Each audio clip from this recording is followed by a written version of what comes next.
All right, great. So thank you so much again for joining us this afternoon. Today, we are going to be talking through the ESSER 3 ARP application and also focusing on some guidance around the evidence-based interventions. Very quickly, my name is Linda Sun. I'm the Director of Federal Programs and Strategic Funding.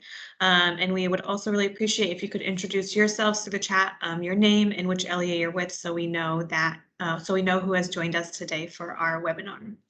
I will be pausing for questions intermittently throughout the presentation. Feel free to pop those in the chat. I can't see the chat, but someone from my team will be reading those off to me so that we can make sure that we get to your questions. And if you could also just make sure you stay on mute so that everybody could hear, we would very much appreciate that. So like I mentioned, we're talking through the application and the evidence-based intervention requirement. We're also going to share just some additional things that we want to make sure are on your radar, share some resources. And as I said, I'll be pausing intermittently for questions, but we also do have time reserved at the end specifically for Q&A as well. All right, so to start quickly with just an overview of the funding, some of these slides will look familiar. They are also ones that we used in the ESSER 2 CRESA application webinar. So if you were there, these may look a little bit familiar. But we kind of just wanted to start by zooming out and kind of seeing where are we now in terms of these 3 grant programs that are part of ESSER recovery funding. And so if we think about ESSER 1 CARES, there's only about 1 year left on this particular grant, which means that for ESSER 2 CRESA, there's about 2 years left, and ESSER 3 ARP, there's 3 years left on the funding. This sounds like a long time, but also is not a long time. So just something to keep in mind as you think about planning for your funds. And in the visual table shown, the thickness of the line also represents the volume of funding for that particular grant program. So just something to keep in mind as you go through and plan for your use of funds. Another snapshot of the 3 grants here, you can see with ESSER 2 CRESA, ESSER 3 ARP, those applications are due September 30th. ESSER 2 CRESA has been available, and then ESSER 3 ARP will be coming online in about a week. And so you'll have about 2 months to fill out that application. I do want to note that the allowable use of funds across all 3 grants is the same, and also if you're receiving equivalent funding, the allowable use of funds is also the same on the equivalent funding as well. So to zoom in specifically on ESSER 3 ARP, unlike the prior 2 rounds of funding, there are 3 specific requirements on this particular grant program. It is the minimum 20% reserve to address learning loss through evidence-based interventions, the in-person learning and use of funds plan, and then there's also the maintenance of equity requirement. So to touch quickly on those last 2 that I just mentioned. So your in-person learning and use of funds plan, if you have filled out a continuous education plan and submitted it, which I believe every LEA at this point has, you have met or initially met this requirement. The only thing I would note here is that that plan does need to be updated every 6 months throughout the life of the grant, and I'll talk a little bit later about in terms of how you will demonstrate and report that, what that will look like. And then the other piece to touch quickly on is the maintenance of equity. We reached out to LEAs in the past 2 weeks to let them know whether or not they were exempt from this requirement. The majority of LEAs in DC are exempt. There are only 6 LEAs that actually do need to comply with maintenance of equity. And if you are one of those LEAs, you received an email from us with a list of the schools that you need to be focused on in terms of maintaining equity, and the first step has already been initiated through that email, and we will keep you posted on what other things you need to do to make sure you're showing compliance with maintenance of equity. But for today, we really want to focus on the minimum 20% reserve on learning loss for evidence-based interventions. And I just want to start by first breaking down like what is actually in this requirement. So I'm going to break it down into sort of this what, how, and who framework. And so the what is addressing learning loss. So the goal of reserving at least 20% is to make sure that LEAs are spending at least 20% of their allocation on the goal of addressing learning loss. How they need to do that is by implementing evidence-based interventions. that respond to students' academic and or social emotional needs. So I want to just point out here that there's an acknowledgement that to address learning loss, we do also need to be responding to students' social emotional needs as well as their academic needs. And so interventions that support students in their social emotional needs can also count towards this 20%, as well as any academic interventions that an LEA may want to implement. So the what is addressing learning loss, the how is evidence-based interventions that respond to students' academic and social emotional needs, and then the who is the students who were most impacted by COVID-19. So those are sort of the pieces that I would keep in mind in terms of a litmus test of like, can this count towards my minimum 20% or not? Some questions we have gotten from LEAs are, for example, I am hiring 3 instructional coaches. Does that count towards my 20%? And the answer is maybe. And the reason the answer is maybe is because it depends on what those coaches are doing. So if the coaches are working to implement or organize or run evidence-based interventions within the school, then the answer is yes. The salaries of those coaches can count towards the 20%. If the answer is no, right, that these coaches are serving broadly the entire school and are, you know, just supporting students and teachers generally, then no, that would not go towards the minimum 20% requirement. So that's just something to keep in mind. The other thing I want to point out is we've also gotten questions of, can we spend our entire ESSER 3 ARP allocation on evidence-based interventions to address learning loss? And the answer to that is yes, absolutely. The 20% is not an exact 20% that the LEA needs to meet. It is a minimum 20%. And so anything above that is perfectly fine. The next piece I want to delve into is what is an evidence-based intervention? And so there are, the way that is defined by the U.S. Department of Education is by categorizing interventions into these 4 tiers. And I'm not going to go through and read the bullet points under each tier, but these slides will be posted online as well as this recording. So you're welcome to come back and reference this at any point in time. But the 2 things I just want to mention here are, first is that evidence that falls into tier 1, 2, 3, or 4 all counts as an evidence-based intervention. It doesn't have to be in tier 1 in order to count. Anything that falls into any of the tiers is an evidence-based intervention.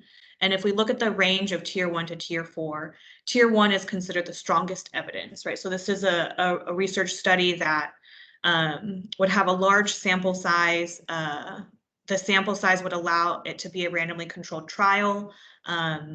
There are not other equally well-run studies that refute the evidence from this particular study, and is just considered at this point probably best practice in education. Tier 4 is called demonstrates a rationale. So this is the other end of the range. And this is something where there is some level of evidence. So for example, this could be something that where you've implemented one program in one of your schools and it has shown great results, very promising, and you want to now start replicating that program across your other schools within your LEA. This could count as tier 4. It has a rationale, there is evidence and data to show that this could possibly work. It may be a small sample size. For example, if this is something you're doing at one school with one classroom of students, then perhaps the sample size is not huge, but there is evidence to show that this could potentially work across your LEA. So that's sort of the range that I would keep in mind when you're thinking of like what counts as evidence-based or not evidence-based. The last thing I want to go through is just helping provide some resources on databases of evidence-based interventions. So I'm going to pull up each of these 4 just so we can take a look and you can actually see what these look like.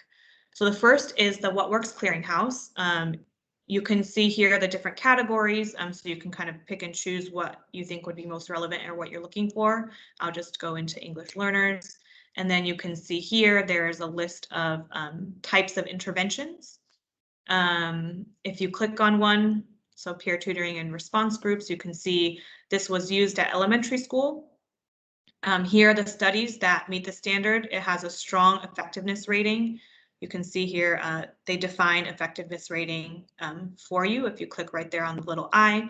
And then here are the studies that you can also see, how was this intervention implemented at different sites, what worked, what didn't work, etc. There are reference points for that. The second is evidence for ESSA. So this is very similar. Here you can filter and search on different dimensions. It comes out with a list of interventions that meet your filter criteria, and then also talks about outcomes and helps categorize also if this addresses academic, emotional well-being, behavior problems, or social relationships, and gives a rating of green, orange. I think the other one is pink. Yes, pink. So you can kind of see this would be strong, right, is green, and then pink would be promising or moderate. So the grade level here is also listed, and this is just another database that y'all can use. The next is the Comprehensive Center Network. Again, set up very similarly. It's a database. You can filter and search, and there are interventions that come up. You can click open and research and do more reading on each, or whatever looks like it may be relevant for your LEA. And then the last here we have is a PDF. So it's not a searchable database, but they do list quite a few interventions that seem very relevant. And this was written obviously in response to COVID. And so I imagine a lot of these will be interventions that would be interesting to LEAs to look at. So they categorize by 4 different areas, and you can search through to see if there's anything that may be relevant or useful for your students in your community. So those are the 4 resources we have. I would also kind of say, like, this is not something where you need to think about necessarily doing a whole new host of programs at your LEA. There are probably things that your LEA is doing that probably are already evidence-based interventions.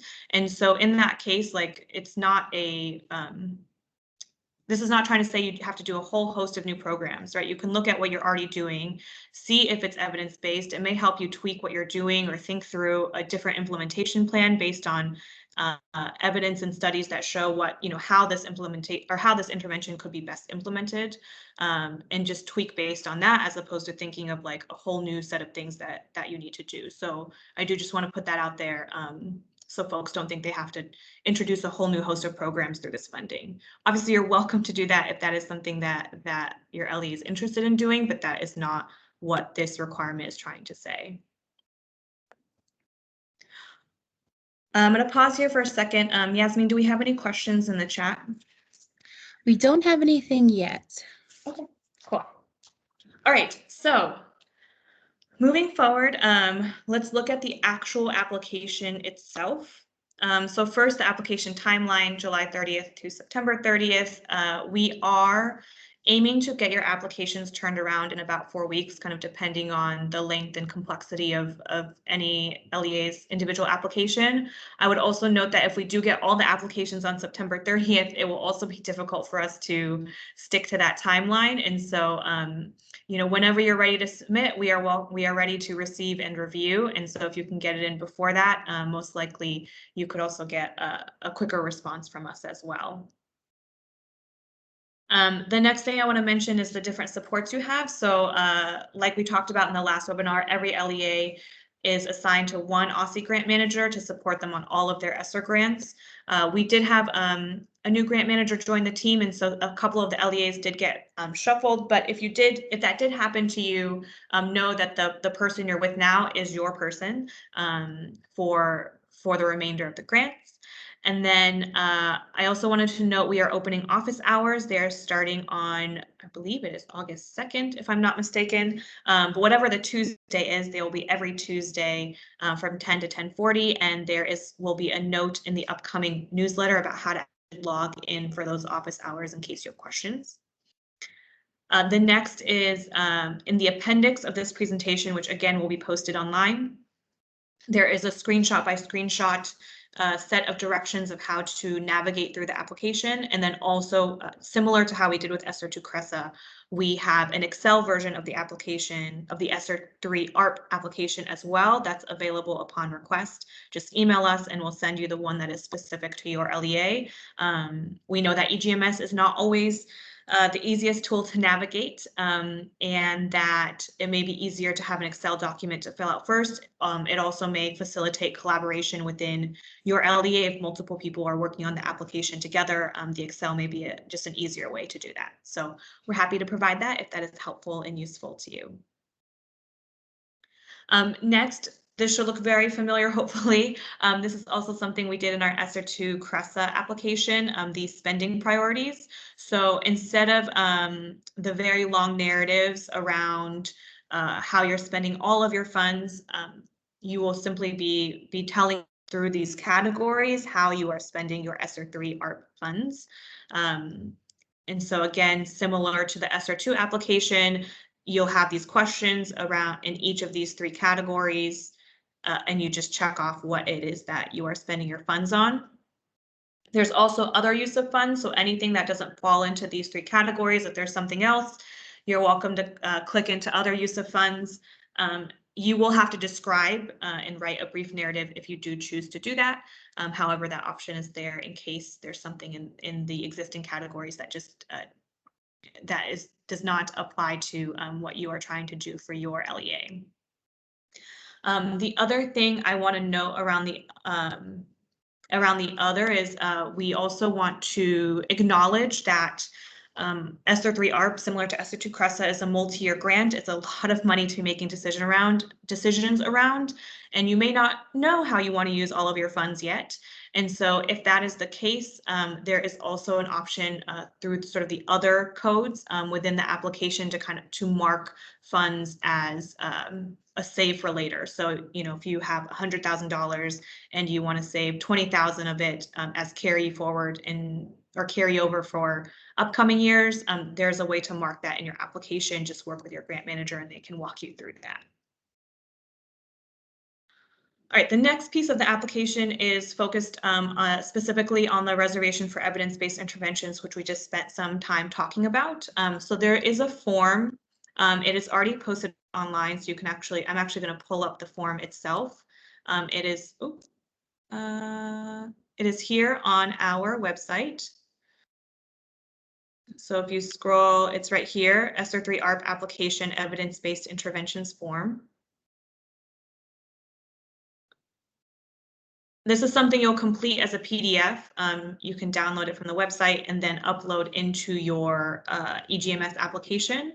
But effectively, we are going to be asking LEAs to describe the interventions that they're implementing using ESSER 3 ARP funds specifically. So you can see here just a brief description of the intervention itself and how it's going to be implemented, which subgroups will be supported, what tiers, so kind of what we talked about before, the tiers of 1, 2, 3, 4, which tier is the intervention, a brief description of the evidence base. So that means the research studies, or if it's an intervention that you are replicating from a school that within your LEA that is already using that intervention, you know, what is the actual evidence base for that specific intervention? And then lastly, the expected outcome and how the LEA will measure how that outcome is achieved. There is space in this form for up to 5 interventions. So it's literally just 5 pages that look exactly the same. And at the top, it just says intervention 1, 2, 3, 4, or 5. There is no requirement that the LEA implements exactly 5 interventions. The requirement is minimum 20%.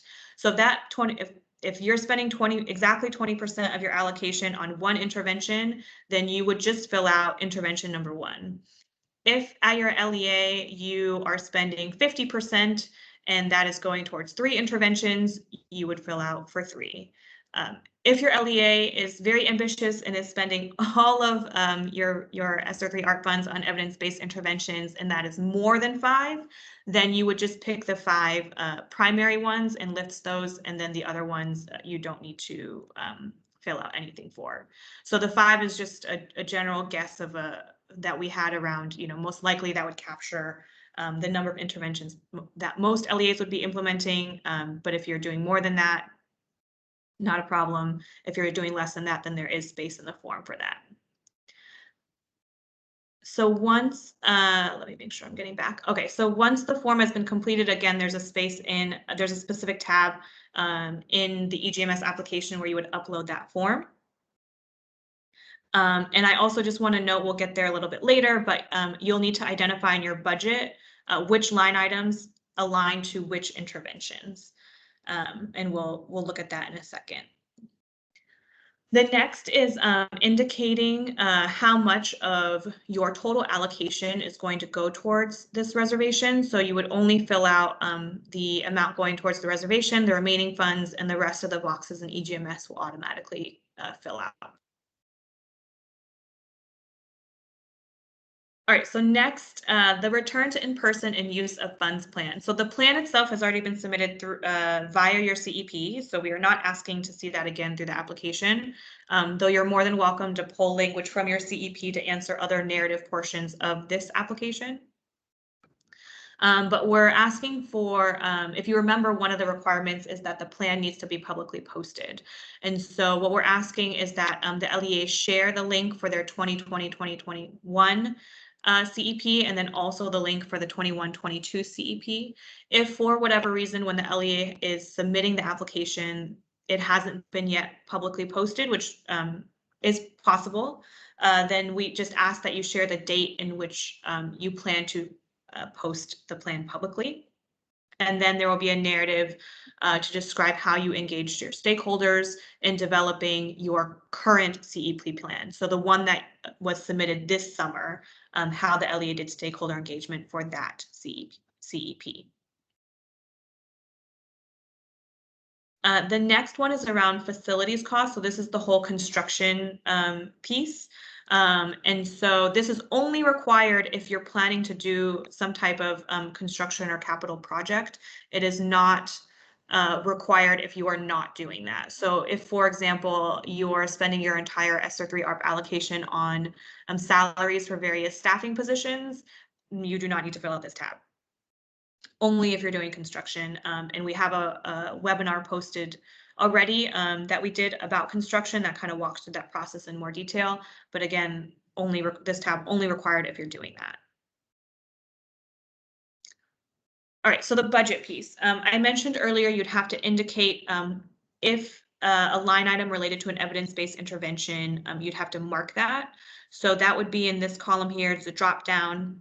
If it's not supporting an evidence-based intervention, just put NA. If it aligns to one of the ones that you described in the form, so in that form, if you remember, it would say intervention 1, 2, 3, or 4, you would mark which of those interventions that cost is for. If it's for an intervention that is not listed on the form, then you would mark it as other. But we are anticipating that we're going to need to do reporting to the U.S. Department of Education on this specific element, which is why we're asking for it in the front end in your application, so that hopefully this means we don't have to come back out to you later and ask for this information. The next piece are the budget codes. Again, this is exactly what you did in your or will do in your ESSER 2 CRESA application. The only thing I want to note is that whatever has been checked off in these tabs, so let's just say in Safely Reopen Schools, you checked off A1, A4, and A7. In your budget tabs, there should be at least one item coded to each of those codes. So just make sure that those things are matching before you submit your application. I also want to note that, let me go back very quickly here. There may be some confusion around which code is the right code. I think this often happens when we're trying to categorize things. And so just note, whatever you code, it should roll up to the program that is being implemented. So for example, here it could be confusing because there's curriculum, professional development, and after-school programs. But if you're buying a curriculum and doing PD for your staff for an after-school program, like which of these do you use? And the answer is you would code it as after-school programs. The So anything that kind of relates to that program would go in there.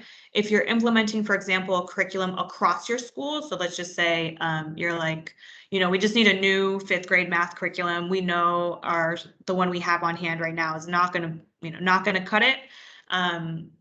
Then that's when you would use C3, and the same for professional development. If there's something general, kind of broadly you're doing across your school or LEA, that is when you would use the C5 code. So we have some examples in here in our slide deck of how to do that categorization. In case a tangible example is helpful, you can always look back to those and see what they look like. The last thing I want to note here is your cost assumptions. We've seen most LEAs are doing this, so not a huge concern, but when you're filling out the brief description of purpose of purchase, make sure that you're putting in your cost assumptions. So that just means something to quantify what it is that is being purchased. So, for a consultant work, that would be the scope of work. How many students or teachers would that serve, in which grade levels? For professional development, what is the scope of the PD? So how many teachers would participate? How many sessions or days or hours would the PD last for? Things of that nature, so that we have a sense of, does the cost feel reasonable for what is being purchased? The previous 2 slides I showed also has some examples here in the description of what cost assumptions could look like. And then we have the GEPA narrative. Again, this should look familiar. It was in, I believe, the ESSER 1 CARES, ESSER 2 CRESA, and now ESSER 3 ARP application. And then last but not least, please make sure that you upload your GAN. So every LEA received a GAN on May 24th for 2/3 of your preliminary ESSER 3 ARP allocation. Please just make sure that you upload a copy of that GAN into your EGMS application so we can keep everything, all of our records and documents organized in one place. And if you, for some reason, missed that email or didn't get that, please just let us know. We're happy to forward it to you again. All right, I'm going to pause again. Any questions in the chat? We don't have any questions in the chat yet. Okay, cool. Thank you. Okay, so just a few more things. One, I touched briefly on that facilities cost tab, which is a tab you would only need to fill out if you are doing some sort of construction or capital project. This is just a brief overview of what that process looks like. And so the concept proposal is what you saw on the facilities cost tab. That is your concept proposal. Next, if your construction project is approved, you will have to answer some additional questions that will be provided by your OSSE grant manager, and also sign off on a set of assurances. The bullet points down here just kind of pull out the most substantive or potentially tricky pieces of each of those steps. So just taking note of that on this slide. Next, just be aware that if you are expending more than $750,000 in federal grant funds, which some LEAs never had enough grant funds, possibly to even reach that threshold, but now many, many more do. Just note that if that applies to you now, you will be subject to an annual single audit. This used to be known as the A133 audit. And then lastly, the Title I maintenance of effort does still apply. And so there are some LEAs that are taking costs out of their general funds and putting them into ESSER funds, which is totally fine and allowed. There is no supplement, not supplant requirement here. But if you do that at too high of a rate, you may sort of miss the maintenance of equity requirement on your Title I funds. If you do this once, you don't lose your Title I funds right away, but it is something we want to flag, because if it happens multiple times, you do put your Title I allocation at risk. So we just want to make sure that we note that. Last but not least, here's some additional resources. So like I mentioned, we have this application tool, which is an Excel version of the application. We're happy to email you a copy if that is helpful. We have a funding strategy guide and the budget codes. These are tools that we developed for ESSER 2 CRESA, but they are also applicable for ESSER 3 ARP. The funding strategy guide just gives some suggestions of, if you're looking to do this, here are some potential things you could purchase out of your ESSER funds. And then the budget codes is a guide for how to think about how to categorize things in your detailed planned expenditures piece. We have our website, which has allocations, a form that shows allowable uses, other communications we put out. And then we also just put on here the continuous education plan resource guide in case that is helpful in any way. And lastly, of course, you can always contact us at osce.esser@dc.gov. You can also reach out to your grant manager. You can reach out to me. We are happy to help and support in any way that would be useful to you. And with that, we are at Q&A. So have any questions come through? No questions yet, but I can give it some think time. Yeah. All right. We'll just take a minute for wait time in case that was a lot of information. So we can just hold on a minute and let folks process. And if anything comes to you, please feel free to pop it in the chat.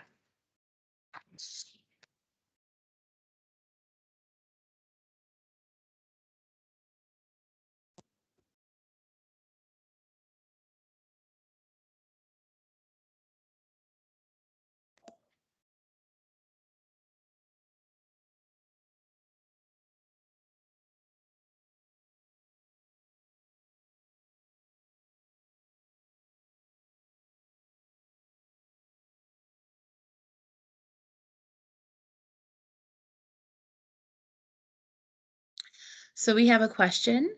Okay. Will the presentation be shared or emailed after the meeting? We will post it to our website at the latest by the end of next week. And let me just, I can share that link right now as well, so that folks have it.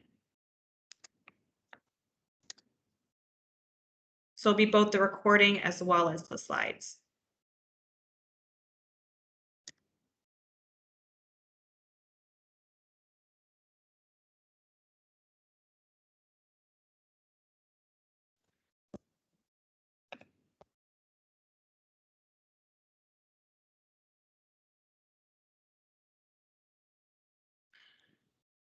Okay, we have another question. Okay. How will NOSEPCS schools fill out the application? Will they need to rebudget in the fall? So I am assuming this question is relating to new and significantly expanding schools. So we have not released final allocations yet. We are, without getting into all the gruesome details of an allocation calculation, the way that DC does it is a little bit different than other states, and so we're working through that with the U.S. Department of Education right now. And so yes, the allocations right now are preliminary allocations, and you will need to submit amendments once the final allocations come out. What I am hoping to be able to do is to have the final allocations loaded for the FY22 continuation application. So you have access to reimburse against 2/3 of your preliminary allocation now. And then once the final allocations come out, they'll be loaded into the FY22 application. And so that way you would just have those going forward after FY22. That is the goal that we are working towards.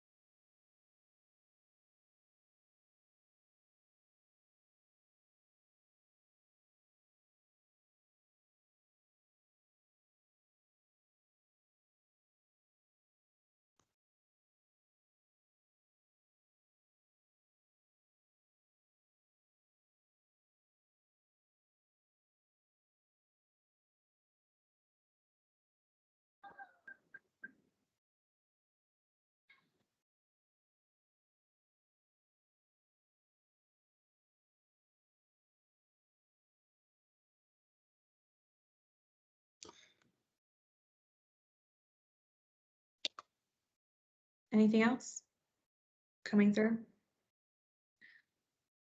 We don't have anything coming through right now. All right. No worries. So thank you all again so much for your time this afternoon. If anything else comes up, please reach out to us. We are happy to help and support in any way that we can. And I hope you all have a great afternoon. Thank you.